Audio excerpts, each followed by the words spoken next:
இன்று நம்ம வீட்டிலேயே ஹோட்டல் ஸ்டைல் காரசாரமான மட்டன் சுக்கா செய்வது எப்படி என்று பார்க்கலாம்.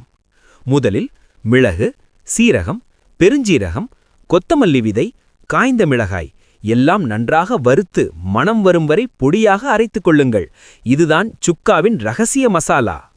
இப்போது குக்கரில் மட்டன், சின்ன வெங்காயம், தக்காளி, இஞ்சி பூண்டு விழுது, மஞ்சள் தூள், மிளகாய்த்தூள், உப்பு சேர்த்து 4 முதல் 5 விசில் வரை நன்றாக வேக வைக்கவும். கடாயில் எண்ணெய் ஊற்றி கருவேப்பிலை, பச்சை மிளகாய், சின்ன வெங்காயம் சேர்த்து பொன்னிறமாக வதக்குங்கள்.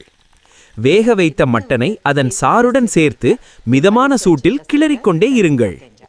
இப்போது அரைத்த சுக்கா மசாலா தூளை சேர்த்ததும் தான் உண்மையான வாசனை ஆரம்பிக்கும்.